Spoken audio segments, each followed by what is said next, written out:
'Cause nobody does it like you. I like the way that you move. That's why I never go through with leaving you. Everybody.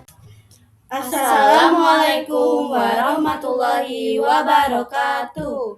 Kami dari kelompok Trio Bertiga PPKN akan meneliti materi tentang menganalisis prinsip gotong royong sebagai perwujudan ekonomi Pancasila yang inklusif dan berkeadilan. Sebelumnya, perkenalkan nama saya Dita Aulia Indriani dari absen 33. Saya Emira Widianti Famida, absen 10. Saya Salvi Aprilia, absen 31. Jadi di sini dengan Ibu siapa dan jadi apa di PKK? Saya bersama Ibu Supriyatin, terus ini dulunya sebagai bendahara koperasi PKK di Manggar RT 8.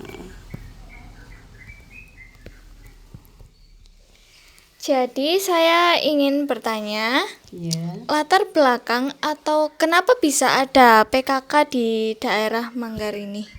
Memang dari dulu memang ada PKK dari dulu memang anjuran dari pemerintah itu memang ada PKK.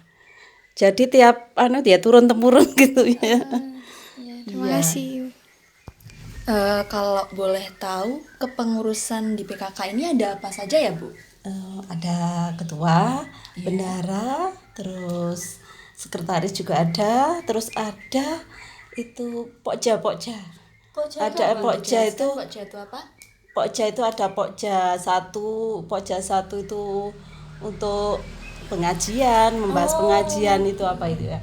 Pokja 1 pengajian, pokja 2 itu ada koperasi simpan pinjam. Pokja 3 itu ada apa itu? Kayak itu loh Mbak, kayak tanaman, bercocok tanam itu ada toga-toga gitu tuh. Tuh ya. Kemudian berapa kira-kira jumlah anggota ya yang di PKK ini? Jumlah anggota ada 59 untuk satu RT ya Mbak ya.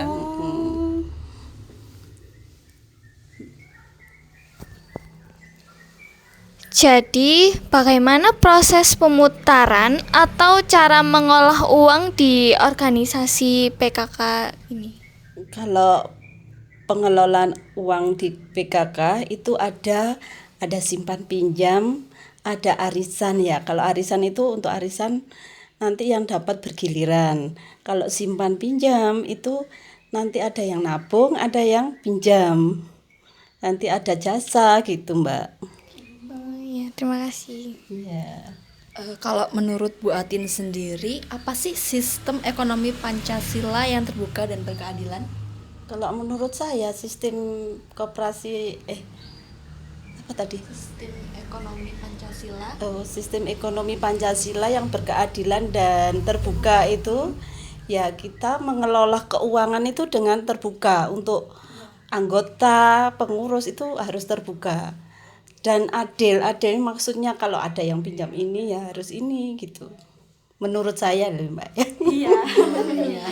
Tadi harus ada persetujuan antara pengurus sama anggota koperasi itu sendiri. Terima kasih ya Bu Atin. Iya, sama-sama. Jadi, gotong royong dalam ekonomi Pancasila adalah sistem berbasis kekeluargaan Pasal 33 UUD 1945 yang mengutamakan kerjasama, solidaritas, keadilan sosial, bukan persaingan bebas. Gotong royong dalam ekonomi Pancasila dibagi menjadi 2 asas keluargaan dan partisipasi inklusif. Asas kekeluargaan adalah perekonomian disusun sebagai usaha bersama di mana individu atau kelompok membantu satu sama lain untuk mencapai kesejahteraan bersama. Yang kedua, partisipasi inklusif. Setiap anggota masyarakat memiliki kesempatan dan hak untuk berpartisipasi dalam kegiatan ekonomi tanpa meminggirkan yang lemah. Nah, salah satu perwujudannya itu adalah PKK. PKK atau Pemberdayaan dan Kesejahteraan Keluarga adalah organisasi kemasyarakatan di Indonesia yang bertujuan memberdayakan perempuan dan meningkatkan kesejahteraan keluarga melalui 10 program pokok. Berfokus pada pembinaan keluarga sebagai unit terkecil, PKK berperan sebagai mitra pemerintah dalam berbagai aspek sosial, kesehatan seperti posyandu dan stunting, pendidikan, dan ekonomi. Nah, di mana 10 program pokok PKK ini, yang pertama ada penghayatan dan pengamalan Pancasila, yang kedua gotong royong, ketiga pangan, keempat sandang, kelima perumahan dan tata laksana rumah tangga, yang keenam pendidikan dan keterampilan, yang ketujuh kesehatan, yang kedelapan pengembangan kehidupan berkooperasi, yang kesembilan kelestarian lingkungan hidup, dan yang kesepuluh perencanaan sehat. Nah, jadi untuk kesimpulannya sendiri, sistem ini menggabungkan perencanaan negara dan peran aktif masyarakat, bukan kapitalisme murni atau sosialisme, dengan fokus utama pada kesejahteraan bersama. Sekian dari kelompok trio bertiga kami. Mohon maaf jika ada salah kata dalam video kita. See you next video. Wassalamualaikum warahmatullahi wabarakatuh.